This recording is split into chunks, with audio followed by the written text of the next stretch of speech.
ደህና ናችሁ? ጌታ ይመስገን። ያው የሮሜ ትምህርታችንን ነው የምንቀጥለው።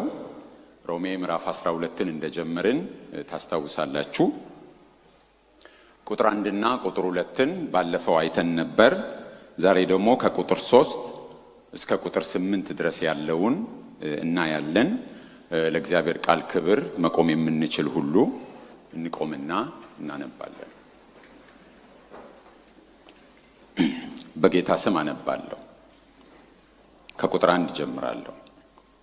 እንግዲህ ወንድሞች ሆይ ሰውነታችሁን እግዚአብሔርን ደስ የሚያሰኝና ሕያው ቅዱስም መስዋዕት አድርጋችሁ ታቀርቡ ዘንድ በእግዚአብሔር ርኅራኄ እለምናችኋለሁ። እርሱም ለአእምሮ የሚመች አገልግሎታችሁ ነው። የእግዚአብሔር ፈቃድ እርሱም በጎና ደስ የሚያሰኝ ፍጹምም የሆነውን ነገር ምን እንደሆነ ፈትናችሁ ታውቁ ዘንድ በልባችሁ መታደስ ተለወጡ እንጂ ይህን ዓለም አትምሰሉ። እግዚአብሔር ለእያንዳንዱ የእምነትን መጠን እንዳካፈለው እንደ ባለ አእምሮ እንዲያስብ እንጂ ማሰብ ከሚገባው አልፎ በትዕቢት እንዳያስብ በመካከላችሁ ላለው ለእያንዳንዱ በተሰጠኝ ጸጋ እናገራለሁ። በአንድ አካል ብዙ ብልቶች እንዳሉን የብልቶቹም ሁሉ ሥራ አንድ እንዳይደለ እንዲሁ ብዙዎች ስንሆን በክርስቶስ አንድ አካል ነን። እርስ በርሳችንም እያንዳንዳችን የሌላው ብልቶች ነን። እንደ ተሰጠንም ጸጋ ልዩ ልዩ ስጦታ አለን። ትንቢት ቢሆን እንደ እምነታችን መጠን ትንቢት እንናገር።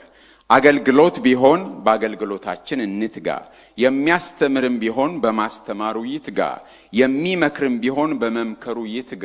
የሚሰጥ በልግስና ይስጥ። የሚገዛ በትጋት ይግዛ። የሚምር በደስታ ይማር።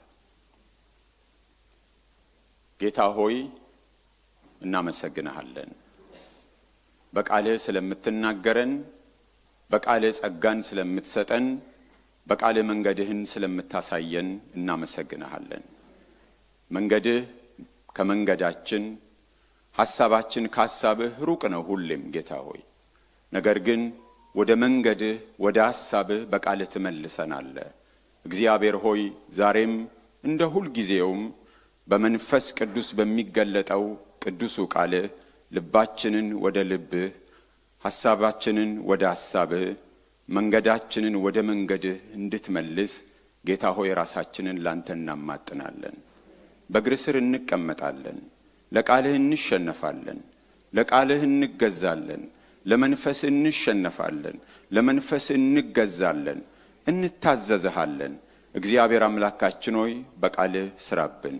ሁላችንንም ጌታ ሆይ ቃልህ ውስጥን እንደሚመረምር ጌታ ሆይ ቃልህ ውስጥ ድረስ ገብቶ ጅማትና ቅልጥምን ነፍስና መንፈስን እስኪለይ ድረስ እንደሚመረምር የተደበቁ ሐሳቦቻችንን ሁሉ እንደሚገልጥና የማትከብርበትን ነገር እንደሚያስወግድ ዛሬም በእኛ ሕይወት ይሄን እንዲሰራ ራሳችንን ላንተ እንሰጣለን።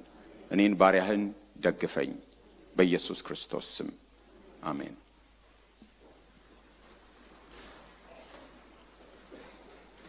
ባለፈው ሮሜ ምዕራፍ 12ን ስንጀምር ሰውነታችንን ማለትም ሁለንተናችንን ለእግዚአብሔር መስዋዕት አድርገን እንድንሰጥ በእግዚአብሔር ርኅራኄ ለምኖን ነበር ሐዋርያው ጳውሎስ፣ ወይም መንፈስ ቅዱስ በሐዋርያው ጳውሎስ በኩል ይህንን መልእክት ሰጥቶን ነበር።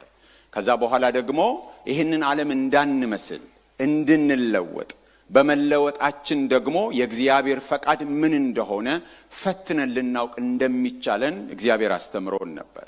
አእምሮ የተለወጠ ሰው፣ አእምሮ በእግዚአብሔር ቃል የታደሰ ሰው፣ ሰውነቱን ሁለንተናውን ለእግዚአብሔር የሰጠ ሰው ምን እንደሚከተለው ደግሞ ከዚህ በኋላ በዝርዝር ያስቀምጥልናል። ይሄም ሁሉ ነገራችንን የሚነካ ነው። ቁጥር 1 እና ቁጥር 2 የሚነግረን ከእግዚአብሔር ጋር ያለንን ግንኙነት የሚነካ ብቻ ሳይሆን አሁን የምንመለከተው ከቁጥር 3 እስከ 8 ያለው ደግሞ እኛን አማኞች እርስ በርስ ያለንን ነገር የሚመለከት ነው። ከ9 እስከ 16 ደግሞ አንዳችን ለአንዳችን ያለውን ነገር ከቁጥር 17 እስከ 21 ደግሞ ለክፉ አድራጊዎች ለጠላቶች የሚኖረንን ምላሽ ከዚህ ነገር ጋር አያይዞ ያቀርባል። ምዕራፍ 13ን ደግሞ ስንመለከት ከመንግስት ጋር ያለንን ግንኙነት ነው የሚያሳየው። እንደዚህ ያለ የታደሰ አእምሮ ያለው ሰው የእግዚአብሔርን ፈቃድ የሚመረምር ሰው እንዴት አድርጎ መኖር እንዳለበት ብዙ መመሪያዎችን ይሰጠናል። ከቁጥር 2 በኋላ ያለውን ከቁጥር 3 ጀምሮ ስናይ ወደ 30 ገደማ እጥር ያሉ ትእዛዛትን ነው ሐዋርያው ጳውሎስ የሚነግረን። ስለዚህ በዛ ውስጥ የተለያዩ ችግሮቻችንን ነቅሶ እያወጣ ነው የሚናገረው። ሐዋርያው ጳውሎስ በዚህ ክፍል ከቁጥር 3 እስከ 8 ባለው ውስጥ ሲናገር ሰዎች በትዕቢት እንዳያስቡ፣ ከተሰጣቸው በላይ ለራሳቸው የተጋነነ አመለካከት እንዳይኖራቸው፣ ቆዳዬ ጠበበኝ እንዳይሉ መፍትሄውን ያስቀምጣል። ለምንድነው ሰዎች እንዲህ የሚሆኑት ወይም ሐዋርያው ጳውሎስ ለምን እንዲጻፈ ብለን ብንጠይቅ ምናልባት እንዲሁ አጠቃላይ ምክር እየሰጠ ሊሆን ይችላል። ፊልጵስዩስ መጽሐፍም ላይ እንደሱ አይነት ነገር ስላደረገ ለሁሉም የሚሆን ነገር እየተናገረ ሊሆን ይችላል። ፊልጵስዩስ ምዕራፍ 2 ከቁጥር 1 እስከ 4 እንዲህ አይነት መልእክት ያስተላልፋል። ወይም ደግሞ አጠቃላይ የሆነ ምክር እየሰጠ ሳይሆን ታስታውሱ ከነበረ ሮሜ ምዕራፍ 1 እና 2 ላይ እንዲሁም ከ9 እስከ 11 ስናይ በአይሁድ ክርስቲያኖች በሮም ባሉ አይሁድ ክርስቲያኖችና አሕዛብ ክርስቲያኖች መካከል ሰማው መገፋፋት ስለነበረ በዛ ምክንያት ሊሆን ይችላል ይህን እየመከረ ያለው። ነገር ግን አጠቃላይ የሆነ ምክር ይሁን ፓርቲኩላር በሆነ ጉዳይም ይሁን እየነገራቸው ያለው ሰዎች ስለራሳቸው የተጋነነ አመለካከት እንዳይኖራቸው፣ ልከኛ አስተሳሰብ እንዲኖራቸው ነው የሚመክራቸው። ጤናማ አስተሳሰብ ስለራሳቸው እንዲኖራቸው ነው። ይሄንን ዘሎ አይደለም የሚነግራቸው። መጀመሪያ ሰው ስለራሱ ጤናማ አስተሳሰብ እንዲኖረው አእምሮ ምን መሆን አለበት? መታደስ አለበት። የታደሰ አእምሮ የሌለው ሰው ስለራሱ ያለው አመለካከት ትክክል አይደለም። ሰውን ዝም ብለን ዘለን ስለራስ ጤናማ አስተሳሰብ ይኖር ብንለው ራሱን የሚመዝነው ባልታደሰ አእምሮ ስለሆነ ዓለም በሚመዝንበት ሚዛን ነው ራሱን የሚመዝነው ሰው። ዓለም ሰዎችን የምትመዝንበት ሚዛን አላት። አእምሮ የታደሰ ሰው የእግዚአብሔር ፈቃድ ምን እንደሆነ ፈትኖ ማወቅ ስለሚችል ራሱን የሚመዝንበት ሚዛን ዓለም ከምትመዝንበት ሚዛን የተለየ ነው። ስለዚህ ምንድነው የሚላቸው? ቁጥር 3ም ላይ ቁጥር 6ም ላይ የተቀመጡ ነገሮች አሉ። እግዚአብሔር እንዳካፈለው የእምነት መጠን ብሎ ይናገራል። ቁጥር 6ም ላይ እንደ እምነታችሁ መጠን ብሎ የእምነት መጠን የሚለው እንደ ባውንደሪ ነው የተቀመጠው። ሁለቱ ቦታዎች እምነት የሚለው አንድ አይነት ላይሆን ይችላል። ያው እንደተለመደው የሐዋርያው ጳውሎስ እያንዳንዱ ንግግር ሲፈተሽ ብዙ ነገር ሊወጣው ይችላል እና ያሟግታል። ቁጥር 3 ላይ እንደ እምነታችሁ እግዚአብሔር ለእያንዳንዱ የእምነትን መጠን እንዳካፈለው የሚለውና ቁጥር 6 ላይ ትንቢት የሚናገር እንደ እምነታችን መጠን ብሎ ሲናገር ሁለቱ አንድ አይነት ናቸው። ቁጥር 3 ላይ ያለው እምነትና ቁጥር 6 ላይ ያለው የእምነት መጠን ወይስ አይደሉም የሚል ጥያቄ አለ። ቁጥር 6 ላይ ሲጽፍ በግሪክኛው ዴፊኒት አርቲክል ወይም ውሱን መስተአምር አለው። the phase ነው የሚለው። ቁጥር 3 ላይ ግን phase ብቻ ነው የሚለው። ስለዚህ አንዳንድ ሊቃውንት the phase የሚለው የክርስትና እምነትን ነው የክርስትና ዶክትሪንን ነው እንጂ አገልጋዩ የተሰጠውን እምነት የሚመለከት አይደለም እና ትንቢት ሲናገር ያንን የክርስትና ዶክትሪን ቤዚክ ዶክትሪን የክርስትናን እምነት ማሰብ አለበት በማለት ይተረጉሙታል። ሐሳባችሁ ወደ እኔ ይሁን። ሰዎች ይመጣሉ፣ ይቀመጣሉ። የተለየ ነገር ካለ እናያለን። ከዚህ ውጭ ምንም አያረጉ። ስለዚህ የእምነት መጠን the phase ከሆነ የክርስትና እምነትን ነው የሚመለከተው። ስለዚህ ከቁጥር 3 ይለያል። ሌሎቹ ደግሞ የለም ይሄኛው the የሚል ዴፊኒት አርቲክል ቢኖረውም በግሪክኛው እንደዛው አይነት ነው ለአገልጋዩ የተሰጠውን እምነት ነው የሚመለከተው ይላሉ። ብዙ ጊዜ እኔም መርጠው እንዲህ አይነት የሐሳብ ልዩነት ካለ ሁሉንም መውሰድ ነው። ስለዚህ ሊሆን የሚችለው እንደ ጠቅላላው የክርስትና እምነት the phaseም ሊሆን ይችላል። ለእያንዳንዱ አገልጋይ እንዳከፈለውም የእምነት መጠን መሆን ይችላል። ሁለቱ የሚጣሉ ስላልሆኑ ሁለቱንም መውሰድ እንችላለን። አይጋጩም ሁለቱ ሐሳቦች። ምክንያቱም ለእያንዳንዱ አገልጋይ እግዚአብሔር የሚሰጠው የእምነት መጠን እግዚአብሔር ጠቅላላ ከሰጠን ወንጌል ከክርስትና እምነት ከሱ የተለየ አይደለም ወይም የሚጋጭ አይደለም፣ ተስማምቶ የሚጓዝ በመሆኑ። ስለዚህ አሁን ይህ ክፍል ምንድነው የሚለን? ሰዎች ለራሳቸው ያላቸው ምልከታ የተጋነነ እንዳይሆን። ምናልባት በሮም ያሉ ክርስቲያኖች በዋና ከተማ ስለሚኖሩ እኛ የተሻልንን ብለው እያሰቡ ሊሆን ይችላል፣ ላይሆንም ይችላል።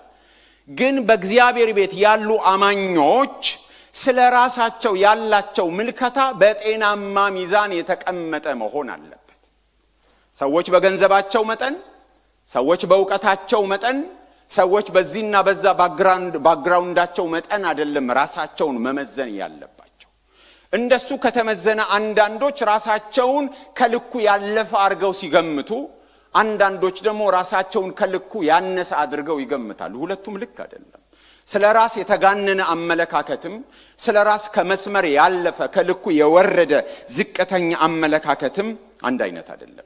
ሐዋርያው ጳውሎስ በምን መመዘን እንዳለብን ራሳችንን ሲናገር አስቀድሞ ስለ እያንዳንዱ ሰው የተሰጠውን ጸጋ በማስቀመጥ ይጀምራል። እሱን ጸጋ ይናገርና ራሳችንን እንዴት መመዘን እንዳለብን ይናገራል።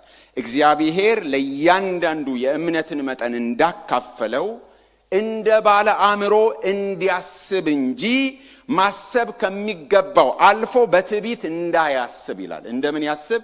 እንደ ባለ አእምሮ ይላል አዲሱ መደበኛ ትርጉም። እግዚአብሔር ለእያንዳንዳችሁ በሰጣችሁ እምነት መጠን ራሳችሁን በአግባቡ መዝኑ፣ ከሆናችሁት በላይ ራሳችሁን ከፍ አታድርጉ ነው የሚለው። ስለዚህ ልከኛ አስተሳሰብ፣ ስለ ራሳችን የሚኖረን ልከኛ አስተሳሰብ የመጀመሪያው ነገር ለእያንዳንዳችን እግዚአብሔር ጸጋ እንደሰጠን ከማሰብ ይጀምራል። እግዚአብሔር ለእያንዳንዱ ሰው ጸጋን ሰጥቷል። ጸጋ ያልተሰጠው ክርስቲያን በእግዚአብሔር ቤት የለም። ጸጋ ያልተሰጠው ክርስቲያን በእግዚአብሔር ቤት የለም። እና የሚያሰምርበት ዋናው ነገር ምንድነው? እግዚአብሔር ነው ጸጋን የሰጣችሁ። ስጦታን የሰጣችሁ እግዚአብሔር ነው። እርን ያደረጋችሁት አይደለም፣ ደሞዛችሁ አይደለም። ስለዚህ ሰው በተቀበለው ነገር ሊኩራራ አይችልም። በተቀበለው ነገር፣ በተሰጠው ፖዚሽን በእግዚአብሔር ቤት እግዚአብሔር በሰጠው ስጦታ ለራሱ የተጋነነ አመለካከት ሊኖረው አይገባም። ለምን? ለፍቶ ያገኘው አይደለም። ለምን? ሰርቶ ያገኘው አይደለም። ለምን? አመለሸጋ ስለሆነ የተሰጠው አይደለም ጸጋ ስጦታ። ለምን? ጥሩ ፐርሰናሊቲ ስላለው የተሰጠው አይደለም። ለምን? በሳል ክርስቲያን ስለሆነ የተሰጠው አይደለም። ጸጋው የተሰጠው እግዚአብሔር እንደወደደ ነው ለሰዎች የሰጠው። የተቀበላችሁት ስለሆነ እግዚአብሔር እንደወደደ የሚሰጠው ስለሆነ የተቀበላችሁት ጸጋ ስለሆነ ራሳችሁን መመዘን ያለባችሁ በተቀበላችሁት ጸጋ ነው። ስለዚህ ሁላችሁ ምኖች ናችሁ ነው የሚለው? ተቀባዮች ናችሁ። ለራስ የተጋነነ አመለካከት ያገልጋይ ሁሉ ፈተና ነው። የተሻለ እንደሆነ ያስባል ሰው። እግዚአብሔር እድል ሲሰጠው፣ እግዚአብሔር ሲጠቀምበት፣ ተሰሚነት ሲኖረው ሰው ሁሉ የተሻለ እንደሆነ ያስባል። ነገር ግን የመንፈስ ቅዱስ ስጦታ መንፈስ ቅዱስ እንደወደደ የሚሰጠው ነው። ሐዋርያው ጳውሎስ በዚህ ምዕራፍ ላይ ብቻ ሳይሆን ስለ ጸጋ ስጦታዎች በኤፌሶን ምዕራፍ 4 ላይ ይናገራል። በአንደኛ ቆሮንቶስ ምዕራፍ 12ም ላይ ይናገራል። አልፎ አልፎ እናየዋለን።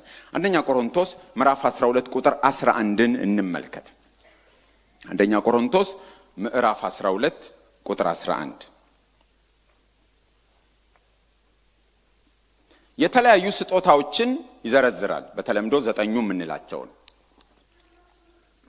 ለእያንዳንዱ ይሰጠዋል ይላል። ቁጥር 11 ላይ ይህን ሁሉ ግን ያ አንዱ መንፈስ እንደሚፈቅድ ለእያንዳንዱ ለብቻው እያካፈለ ያደርጋል። መንፈስ ቅዱስ የሚሰጠው እንዴት ነው? ይህን ሁሉ ግን ያ አንዱ መንፈስ እንደሚፈቅድ ማለት ነው። ስለዚህ እንደ ሰዎቹ ችሎታ አይደለም ጸጋው ወይም ስጦታው የሚሰጠው። እንደ ሰዎቹ ብስለት አይደለም የሚሰጠው። መንፈስ ቅዱስ ምን እንዳረገ ነው የሚሰጠው? እንደፈቀደ ነው የሚሰጠው። ስለወደድን አይደለም የሚሰጠን። ይገርማችኋል፣ እኔ ማስተማር አልወድም ነበር። ምናልባት በቅርብ የምታቁኝ አንዳንዶቻችሁ ታውቃላችሁ። የኔ ትልቁ ምኞት በመገለጥ ማገልገል በኃይል ስጦታ ማገልገል ነበር እና በፎርማቲቭ ኤጄ ከወጣቶች ጋር እንደዚህ አብረውኝ ከነበሩ ጋር ሆነን ማይክ ይዘን ምናረጋው ነገር ነበረን እንዲህ በማይሰራ ማይክ ይዘን ኦፍ ሆኖ ግን በቃ እዛ ጋር ተፈውሳል እዛ ጋር እንደዚህ ይሆናል ነበር የምንባባለው እና ስም ሁሉ አውጥተናል በሚታወቁ አገልጋዮች ኒክኔም አለን ያው መቼም አልነገራችሁም ይሄንን እና ለኔም የተሰጠ ስም አለ ለሌሎችም እንደ ተከፋፈል ነው እና አሁን እኔ እንደሱ ነው የምንጠራራው እኔን አሁን አይጠሩኝም ያጸጋኔ ጋር ልመጣም እና እንደሱ ነው እና ከመካከላችን የቅርብ ጓደኛዬ ደግሞ እሱ በጣም ጥማቱ ማስተማር ነው እና እግዚአብሔር ለኔ ማስተማርን ሰጠኝ ለዛ ወንድም የሚገርም አይነት መገለጥ ስጦታ ሰጠኝ እና እኔ ሳስተምር እንዴት ነው የምታስተምረው ይለኛል እኔ እሱ በመገለጥ የሚገርም አገልግሎት ነው የሚያገለግለው ሲጨርስ እንዴት ነው የሚታየ እንዴት ነው በቃ ጭቅ ነው የምናረገው እና ለኔ አይገባኝም እግዚአብሔር የፈለኩትን ሳይሆን የወደድኩትን ሳይሆን የሰጠኝ ማስተማርን ነው የሰጠኝ ለወንድሜ ደግሞ የሰጠው ለጓደኛዬ ሌላ ስጦታ ነው የሰጠው እንደፈለግን አይደለም የሚሰጠው እንደፈቀደ ነው የሚሰጠው እግዚአብሔር ትክክል እንደነበረ መሰክራለሁ እግዚአብሔር እንደፈቀደ ስለሚሰጥ በፍላጎታችን ያገኘነው ጸጋ ስላልሆነ በችሎታችን ያገኘነው ስለሆነ ሁላችን የእግዚአብሔር ተቀባዮች ስለሆንን የተሰጠን ጸጋ ከኛ ብቃት ጋር ምንም የሚያገናኘው ነገር ስለሌለ ራሳችንን የተጋነነ አመለካከት በመስጠት እንዳንመዝን ያስጠነቅቀናል ያለንን ጸጋ ስናይ ያንን የሰጠን ማን ነው እግዚአብሔር ነው የሰጠን ስለዚህ የተቀበላችሁት ስለሆነ ልትኩራሩ አትችሉም ነው የሚላቸው ሐዋርያው ጳውሎስ ለቲቶና ለጢሞቴዎስ ደብዳቤ ሲጽፍላቸው በቤተ ክርስቲያን ለአገልግሎት ስጦታ እንዲሾሙ ሹመት የሚያስፈልገው ሲነግራቸው በሳል ክርስቲያኖችን ምረጡ ነው ያለው ወይስ ደግሞ ይሄ ችሎታ ያላቸውን ነው ያላቸው ብለን ብንጠይቅ ይሄ አይነት ስጦታ ያላቸውን ሰዎች ፈልጉና አምጡ አይደለም ያላቸው ምንድነው ያላቸው በሳል ህይወት ያላቸውን ሰዎች ምረጡ ነው ያላቸው ምክንያቱም ጸጋ ስጦታው አሁን እንደምናስበው እዚህ ጋር ስናስብ አሁን እያንዳንዳችን እርን እንደምናረገው እንዳናስብ ነው ስጦታው ያላቸው ብዙ ሰዎች አሉ ስለዚህ ጢሞቴዎስና ቲቶን የሚነግራቸው ዋናው ነገር ስጦታው አይደለም ዋናው ምንድነው የሚላቸው ብስለት ስለሆነ ብስለት ያላቸውን ሰዎች ፈልጉ ስጦታው ያላቸውማ ከብስለት ጋር አይገናኝም ስጦታው በሳል ላልሆኑ ሰዎች ስለሚሰጥ ስጦታ ያላቸውን ሰዎች ሳይሆን ብስለት ያላቸውን ሰዎች እየፈለጋችሁ ሹሙ ብሎ ካራክተር ነው የሚዘረዝርላቸው ለሁለቱ ሰዎች ሲጽፍላቸው ለሐዋርያው ለጢሞቴዎስና ለቲቶ ሲጽፍላቸው ስጦታ ያላቸውን ያላላቸው ስጦታ ከብስለት ጋር ነሰሰሪሊ ስለማይገናኝ ነው ስጦታ የሚገናኘው ከብስለት ጋር ቢሆን ኖሮ ስጦታ ያላቸውን ሰዎች እየፈለጋችሁ ሹሙ ነበር የሚላቸው ጸጋው የሚሰጠው እንዲያውም ለደካማ ነው ከሰው ህይወት ጋር አይገናኝም የተሻለ ካራክተር የተሻለ ህይወት ያላቸው ትኩረት የሚስብ ስጦታ ላይኖራቸው ይችላል ጥሩ ህይወት የሌላቸው ሰዎች ደግሞ የሚገርም ጸጋ ሊገለጥባቸው ይችላል ጸጋው ከማን ጋር ነው ከእግዚአብሔር ፈቃድ ጋር እንጂ የሚገናኘው ከተቀባዮቹ ብስለት ጋር አይደለም ስለዚህ በመጀመሪያ ደረጃ ሁላችን ራሳችንን መመዘን ያለብን ጸጋው የተሰጠን ነው ከኛ ህይወት ከኛ ብስለት ከኛ ካራክተር ጋር የሚገናኝ አይደለም ሌላኛው ደግሞ ዝቅ ብለን ስንመለከት የሚነግረን ስጦታው የተሰጠው ለአካሉ ነው የሚለው ስጦታው የተሰጠው ለአካሉ ነው ስለዚህ ሰው እግዚአብሔር ጸጋን ሲሰጠው የሰጠው ለራሱ ስላልሆነ በስጦታው ምክንያት በጸጋው ምክንያት ለራሱ የተጋነነ አመለካከት ሊኖረው አይገባም እግዚአብሔር ያንን ሰው ለማግነን ያንን ሰው ከፍ ለማድረግ አይደለም ስጦታውን የሰጠው አካሉን ምን ለማድረግ ነው ለማነጽ አካሉን ለመጥቀም ነው የሰጠው ስለዚህ ሰዎች መኩራራት መታበይ የለባቸውም ራሳቸውን አይተኪ አድርገው መውሰድ የለባቸውም እንዴት አይነት ግሩም ነኝ እንዴት አይነት ድንቅ ነኝ እንዴት አይነት አገልጋይ ነኝ እያሉ በራሳቸው መመካት የለባቸውም ተጨማሪ ምስጋና ተጨማሪ ክብር መፈለግ የለባቸውም ስጦታው ለማን ነው የተሰጠው ለአካሉ ነው የተሰጠው ለራሳችን የተሰጠን ስጦታ የለም። በእግዚአብሔር ቤት ውስጥ ስጦታ የሌለው ሰው የለም። የስጦታው መጠንና የስጦታው አይነት ነው የሚለያየው። ነገር ግን እያንዳንዱ ሰው ስጦታን የተሰጠው ለማን ነው የተሰጠው? ለአካሉ ጥቅም ነው የተሰጠው። ተራ ሰዎች ነን ሁላችን። በእግዚአብሔር እጅ ስለገባን እንጂ ምርጥ ሰዎች አይደለን። አንድ የራኬት ማስታወቂያ አለ፣ የቴኒስ ራኬት እና በጣም የታወቀ ራኬት ነው፣ ብራንድ ነው እና የሚያስተዋውቀው የታወቀ ቴኒስ ተጫዋች መጥቶ እሱን ነው እና እሱ ይመታል፣ ሲያስቆጥር ነጥብ ይታያል። ስለዚህ ዋናው ምንድነው? በቃ ራኬቱ ነው የሚመስላችሁ። ተንደርድራችሁ ሄዳችሁ ራኬቱን ገዝታችሁ ብትመቱ ግን እንደሱ አታስቆጥሩ። ለዛ ቴኒስ ተጫዋች ግን ተራ የሆነ ብራንድ ያልሆነ ራኬት ብትሰጡት ግን በሴም ነጥብ ሊያስቆጥር ይችላል። ለምን? ጉዳዩ ከማን ነው? ከራኬቱ አይደለም። ከማን ነው? ከባለቤቱ ነው። በማን እጅ ውስጥ ነው ያለው ነው። በዚህ በፌዴረር እጅ ውስጥ ከሆነ ምንም ብትሰጡት ተአምር ሊሰራበት ይችላል። በእናንተ እጅ ውስጥ በእኛ እጅ ውስጥ ከሆነ ግን የመጨረሻ አሪፉን ቢሰጡን እንኳን ምንም ላናረግበት እንችላለን። ብራንድ የሆንን ሰዎች አይደለንም። በማን እጅ አለን ነው ጥያቄው። በእግዚአብሔር እጅ ስለሆንን እግዚአብሔር ስለሆነ እየተጠቀመብን ያለው ድንቅ ነገሮች ተሰሩ እንጂ ጉዳዩ ከማን ጋር አይደለም? ከእያንዳንዳችን ጋር አይደለም። ሁላችን በአይን የምንገባ ሰዎች አይደለም። የለወጠን ማን ነው? የእግዚአብሔር ጸጋ ነው። ስለዚህ ሁሉ ጊዜ ይሄንን ግምት ውስጥ ማስገባት አለብን። እሱን ነው መጀመሪያ የሚነግረን። ስለዚህ ራሳችንን ከሌሎች ጋር አናነጻጽር በጭራሽ። አንዳንዴ ያነጻጽረን እንደምንበልጥ፣ አንዳንዴ ያነጻጽረን እንደምናንስ አናስብ። እግዚአብሔር ከልክ ያለፈ ለራሳቸው ግምት ያላቸውንም ከልክ የወረደ ግምት ያላቸውንም በእነሱ እንዳይሰራ እንቅፋት ስለሚሆኑበት ይገስጻቸዋል። ጌዲዮን ራሱን አሳንሶ የሚመለከት ሰው ነበር። እግዚአብሔር መረጠው። በአንተ ሰራለሁ ሲለው እንዲህ አለ፣ ዘሬ የምናሴ ወገን ነው። ምናሴ ከ12 ነገዶች አናሳው ነው። እንደገና ደግሞ ከምናሴ ውስጥ እንኳን የአባቴ ወገን ከዛም ውስጥ ያነሰ ነው። በእኔ እንዴት ትሰራለህ አለ። ለራሱ የነበረው ምልከታ በጣም ያነሰ ነበር። አንተ ጎበዝ ኃያል ሲለው እንኳን እንዴት ጎበዝ ኃያል ትለኛለህ ነበር ያለው። እግዚአብሔር ግን ታች አድርጎ ራሱን የሚመለከትበትን ሰው ቀስ እያለ አነሳው። ጌዲዮን ለመቀበል ተቸግሮ ነበር። ከኔ ጋር ከሆንክ ሌላ ቦታ ሁሉ ደረቅ ሲሆን እዚህ ጋር እርጥብ ይሁን ይለዋል። ሲሆን ደግሞ ሌላ ቦታ ደግሞ ደረቅ ሲሆን እኔ ጋር እርጥብ፣ ሌላ ቦታ እርጥብ ሲሆን እዚህ ደረቅ እያለ ባንዴ ለመቀበል እንኳን ተቸግሮ ነበር ጌዲዮን።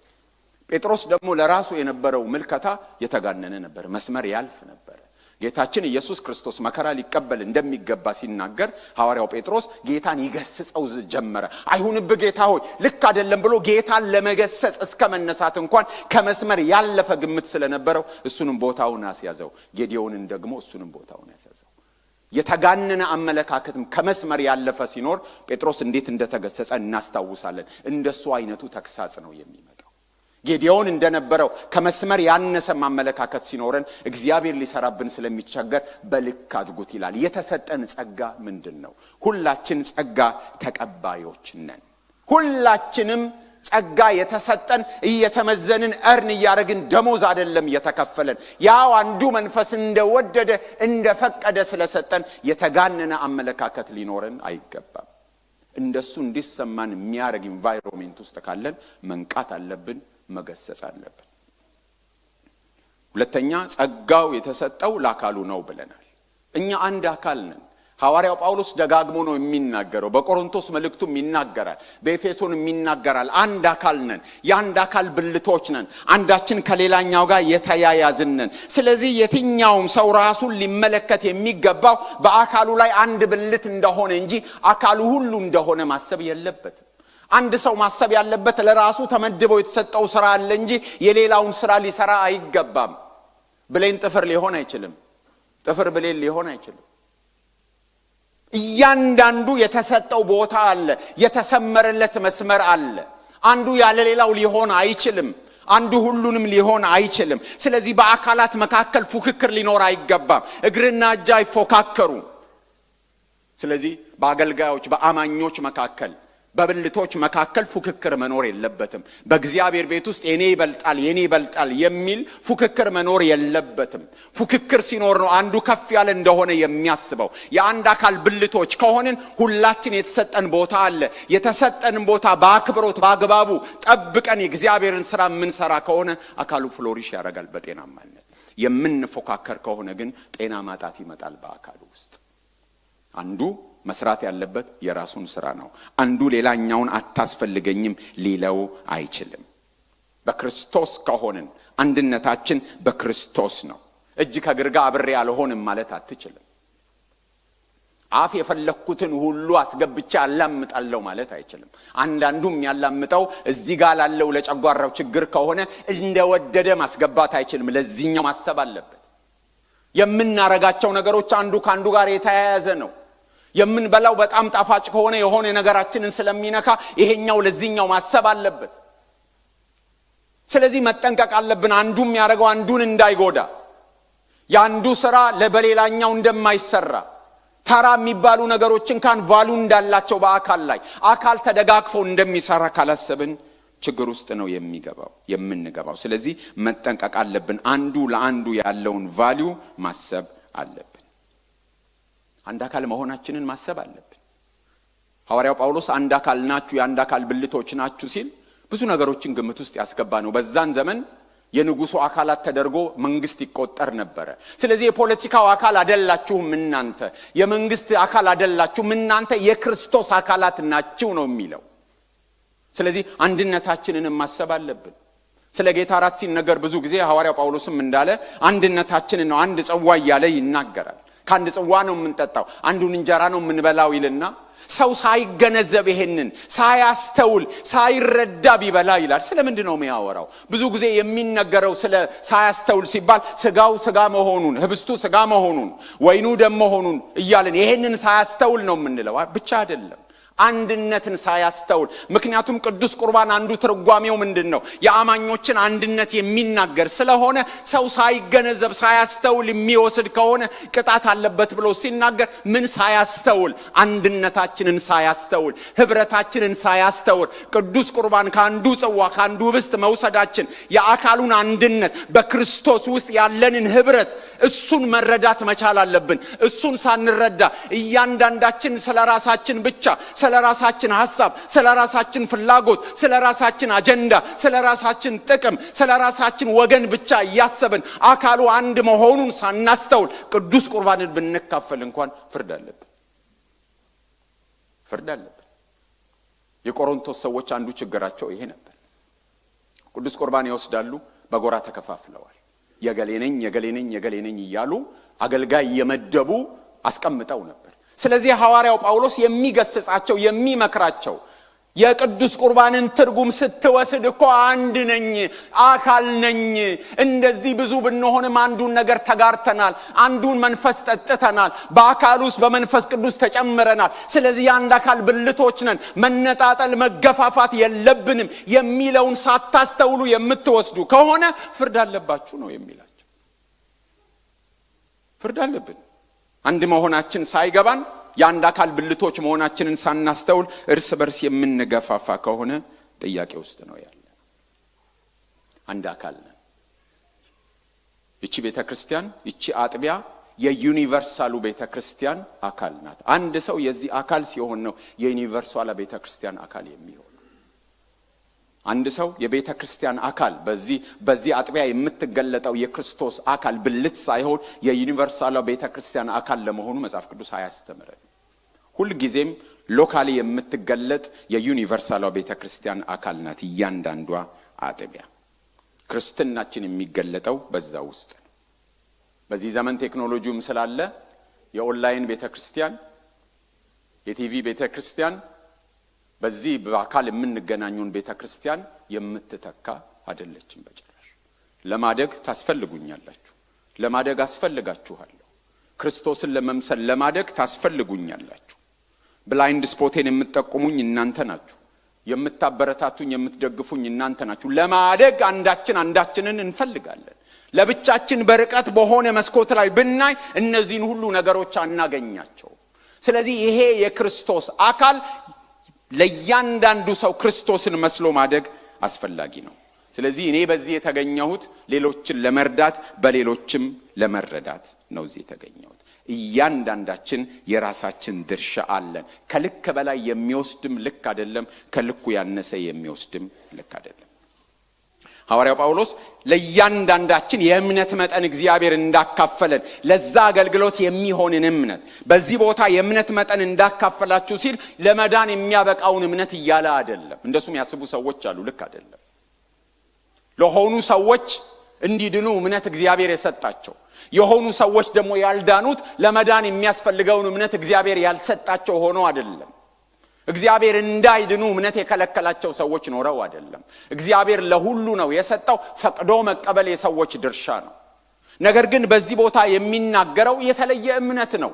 ለአገልግሎት የሚያስፈልገውን እምነት እግዚአብሔር ይሰጣል። ለምሳሌ በአንደኛ ቆሮንቶስ መጽሐፍ ላይ ስናነብ ለአንዱ ቅድም ያነበብነው ቁጥር 12 ላይ የእምነት ስጦታ መኖሩን ይናገራል። ምዕራፍ 12ም ላይ ምዕራፍ 13ም ላይ ይናገራል።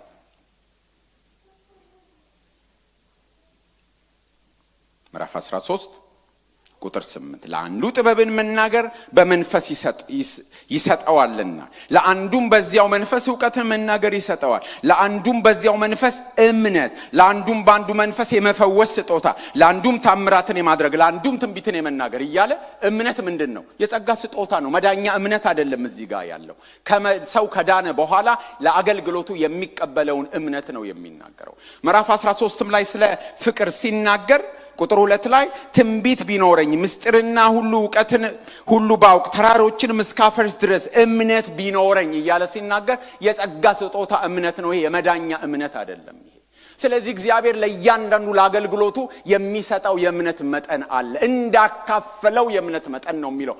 ሙሉ እምነት ሳይሆን ያለን ለምናገለግለው አገልግሎት የሚያስፈልገንን እምነት እግዚአብሔር ለእያንዳንዳችን ያካፍለናል። ስለዚህ ቁጥር 3 የሚናገረው እግዚአብሔር ለእያንዳንዱ የእምነትን መጠን እንዳካፈለው እንደ ባለ አእምሮ እንዲያስብ እንጂ እያለ ነው የሚናገረው። ቁጥር 6 ላይ ደግሞ ቅድም እንደተናገርነው ለትንቢትም እንደ እምነታችሁ መጠን ትንቢት ተናገሩ ነው የሚለው።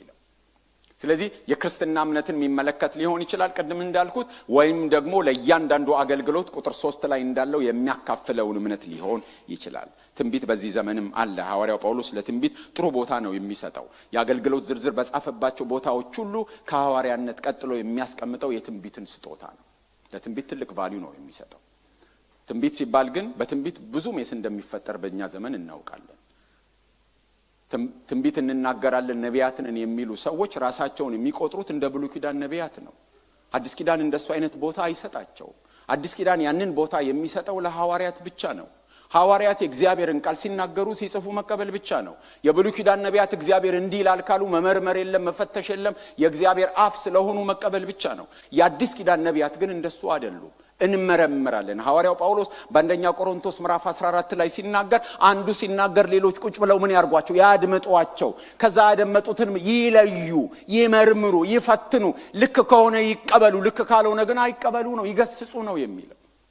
ስለዚህ አዲስ ኪዳን ላይ ያለው ትንቢት እንደ ብሉይ ኪዳኑ ትንቢት አይደለም። የሚነገረውን እንመረምራለን፣ እንፈትሻለን። ልክ ካልሆነ እናወግዛለን፣ እናርማለን፣ እንገስጻለን፣ እንደ ደረጃው ማለት ነው።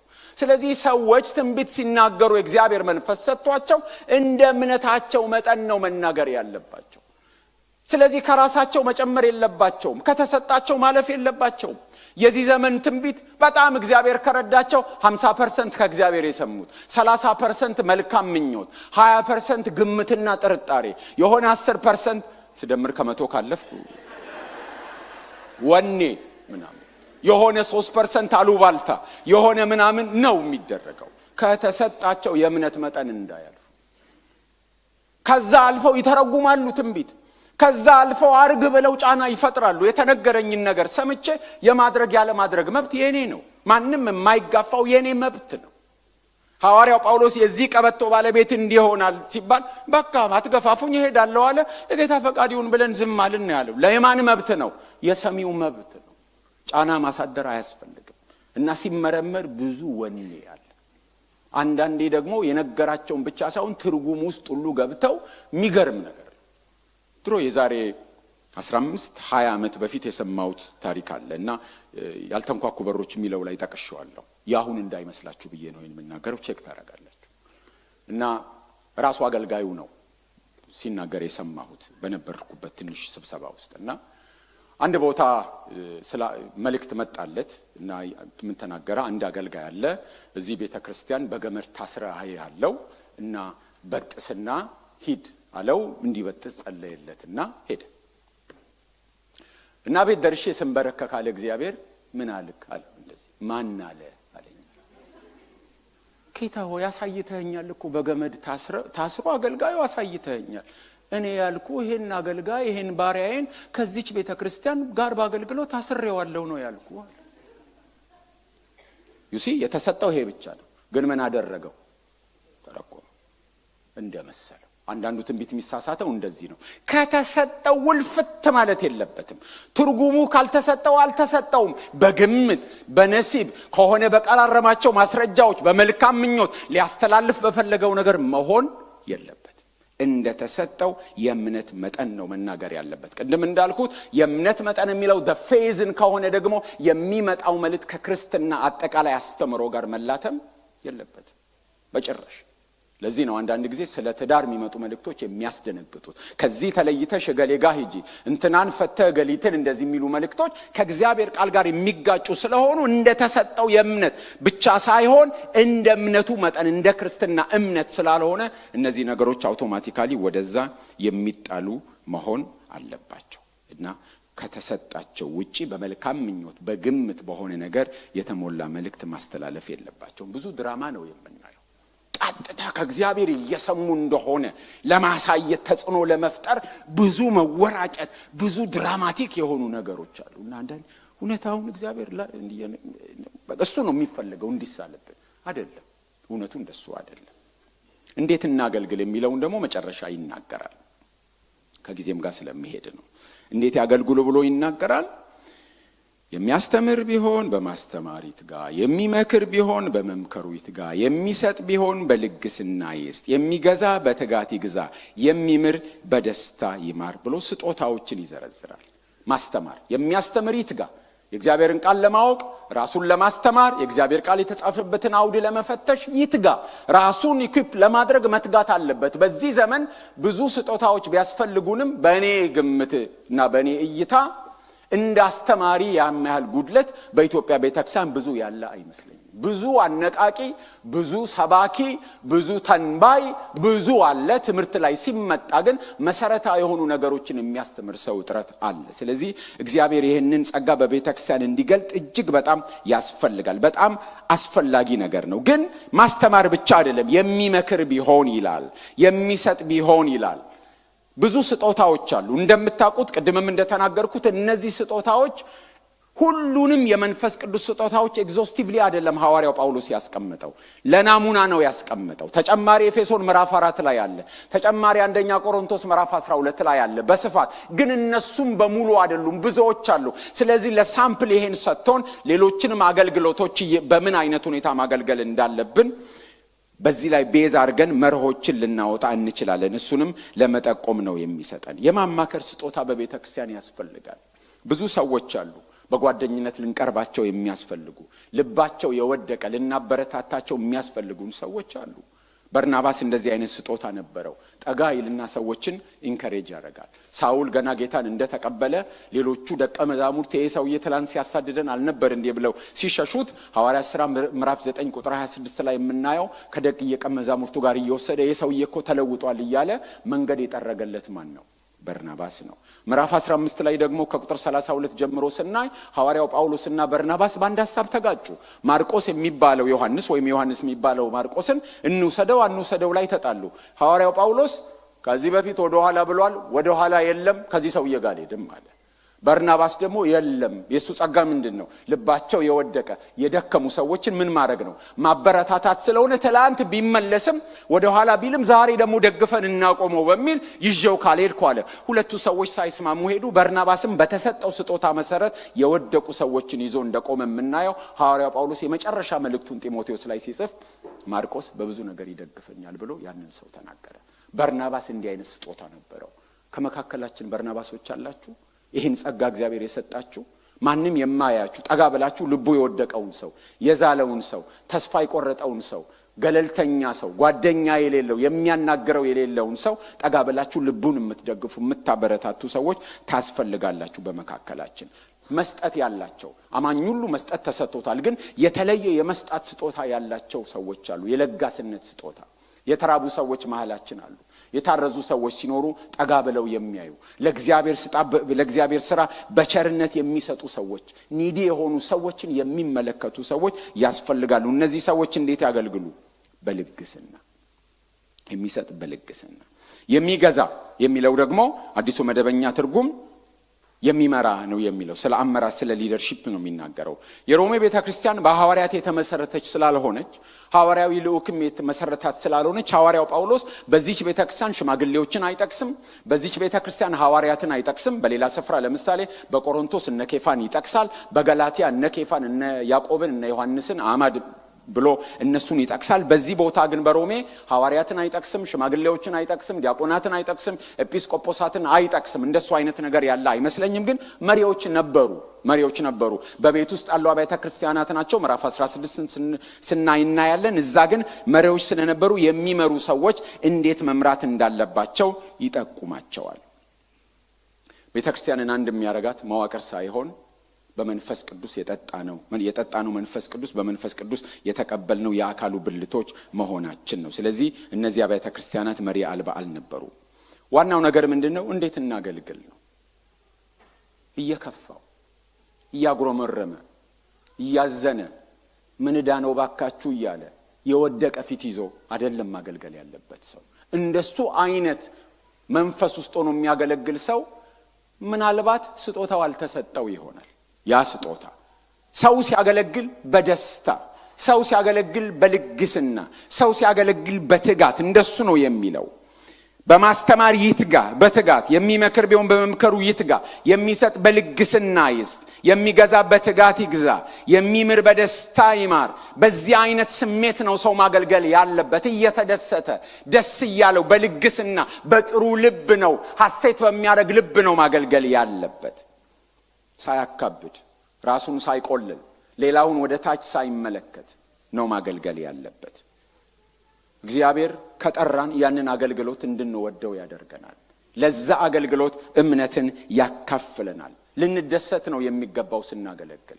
ልጆችን የምትጠብቁ ሰዎች ታች እናቶቻቸው እዚህ መጥተው በነፃነት የእግዚአብሔርን ቃል መካፈላቸውን በማወቅ ልባችሁ ይደሰት።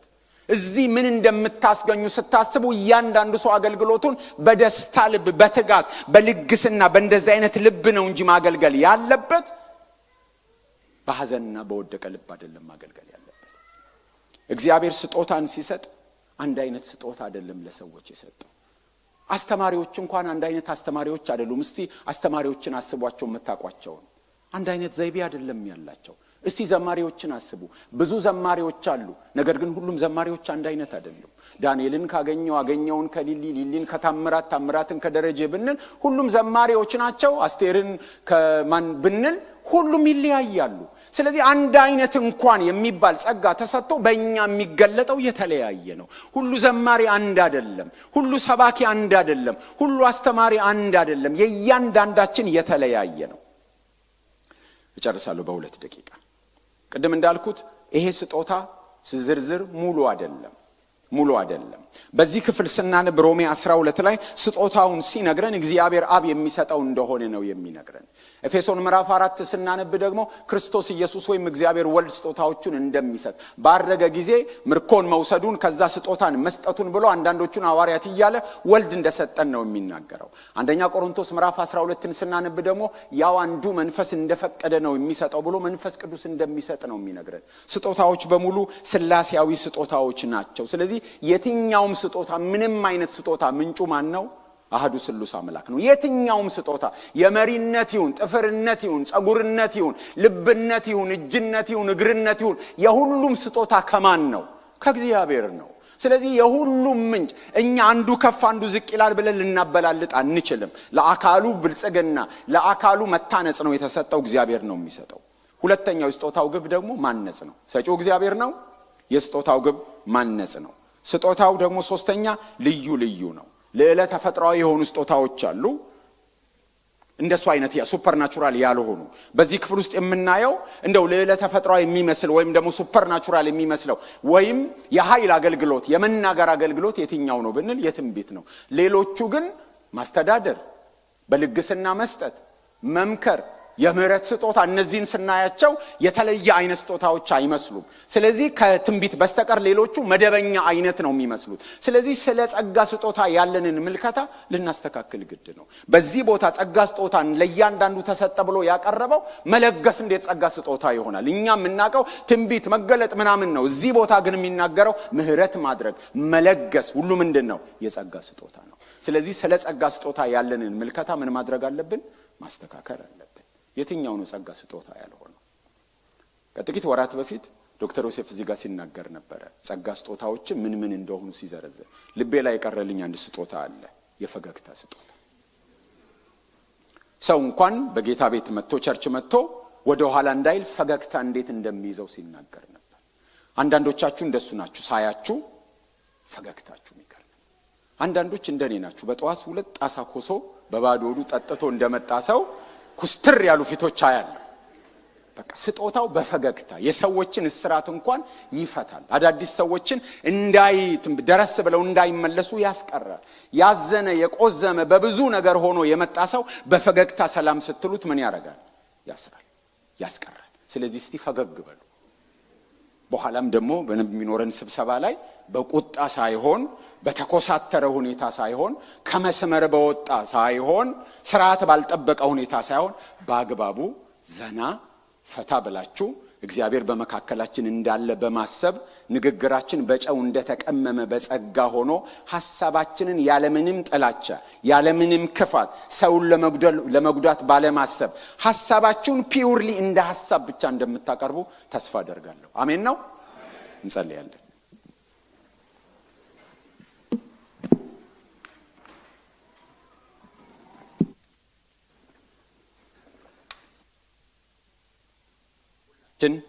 ጸጋን ተቀብለናል።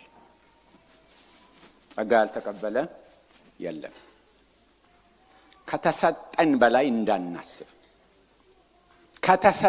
በላይ እንዳናስብ እንጠንቀቅ። ከተሰጠን በላይ ሁላችን ተቀባዮች ነን። እርን ያደረግን ሰዎች የለንም። ስጦታ ነው የተሰጠን። ያለን ቦታ በቤተ ክርስቲያን ውስጥ በዚች የአካሉ መገለጫ አጥቢያ ውስጥ እያንዳንዳችን ያለን ፖዚሽን ስጦታ ነው። እርን ያደረግነው አይደለም። በካራክተራችን እርን ያደረግነው፣ በብስለታችን እርን ያደረግነው፣ በልፋታችን በጥረታችን የተሰጠን ደሞዝ አይደለም፣ ስጦታ ነው። የተቀበልነው ስለሆነ እግዚአብሔርን በመፍራት ሰጪውን በማክበር የያዝነውን ቦታ በአግባቡ ነው የምንጠቀምበት። የተሰጠን ለአካሉ መታነጽ፣ ራሳችንን ለማሳየት አይደለም፣ ራሳችንን ለማግነን አይደለም፣ ለአካሉ መታነጽ፣ ለአካሉ መጎልበት ነው የተሰጠን። በልክ እናድርግ ሁሉን ነገር። ሕይወታችሁን ለክርስቶስ ኢየሱስ ያልሰጣችሁ ሰዎች በዚህ መሃል ብትኖሩ ሕይወታችሁን ብትሰጡት ለእናንተም ጸጋን ሰጥቶ በአካል ውስጥ ጠቃሚዎች ያደርጋችኋል፣ ቦታ ይሰጣችኋል። በእናንተ እግዚአብሔር ይሰራል። ሕይወታችሁን ዛሬ ብትሰጡት እሺ ጌታ ሆይ እሾመሃለሁ እቀበልሃለሁ ብላችሁ በእግሩ ስር ብትንበረከኩ ልጆቹ አድርጎ ተቀብሎ በቤት ውስጥ እናንተንም በጸጋ ይሾማችኋል።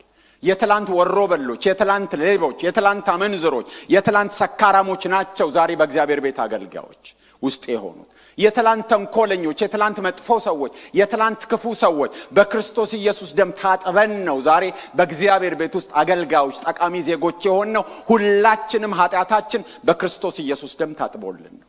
ጠቃሚ ሰዎች አደረገን። አናሲሞስ ጠቃሚ አልነበረም፣ ዛሬ ጠቃሚ ሆኗል እንዳለ ሐዋርያው ጳውሎስ። ጠቃሚዎች የሆነው እግዚአብሔር በምሕረቱ ተቀብሎ በመንፈሱ ቀብቶን ነው። ትችላላችሁ። ሕይወታችሁን ለእግዚአብሔር ስጡ፣ እግዚአብሔር ይሰራባችኋል። እግዚአብሔርን ማገልገልን የመሰለ ደስታ የለም። እግዚአብሔርን ማገልገል የመሰለ ክብር የለም። እግዚአብሔርን ማገልገልን የሚያህል ሞገስ የለም። ለዛሬም ክብር ሞገስ አለው፣ ነገም ደግሞ በፊቱ ሽልማት የምንቀበልበት። እናመሰግናለን እግዚአብሔር ሆይ ስለ ክቡር ቃልህ ተመስገን። ቃልህ ዛሬም ስለሚሰራ ስለሚፈትሸን እናመሰግናለን። እግዚአብሔር ሆይ ሁላችንም በታደሰ አእምሮ ሁለንተናችንን ላንተ መስዋዕት አድርገን በመስጠት ያንተ ፈቃድ ምን እንደሆነ በመመርመር በቤት በአግባቡ እንድንመላለስ በትዕቢት እንዳናስብ ከልክ ያለፈ ለራሳችን የተለጠጠ ግምት እንዳይኖረን በልካችን እንድናስብ እግዚአብሔር ሆይ ከፈቀድክልን በላይ ራሳችንን አተልቀን እንዳንመለከት ከፈቀድክልን ይልቅ ራሳችንን አሳንሰንም እንዳንመለከት በልካችን እንድናስብ እግዚአብሔር ሆይ ልባችንን ጌታው ንካው። በልካችን እንዳካፈልከን እምነት መጠን እንደሰጠን ጸጋ እያንዳንዳችን ልንሰራው የተሰጠን ስራ አለን። ከዛ ውጪ እግዚአብሔር ሆይ ተቀባዮች መሆናችን ስጦታችን ለአካሉ መታነጽ እንጂ ለሌላ እንዳልሆነ በማስተዋል እግዚአብሔር ሆይ ራሳችንን አግንነን እንዳንመለከት ቦታችንን አሳየን፣ ልካችንን አሳየን፣ የፈቀድክልንን መስመር አሳየን። በነገር ሁሉ አንተን እንድናከብር እርዳን። ስለ ሁሉ ተመስገን። በጌታ በኢየሱስ ክርስቶስ ስም አሜን።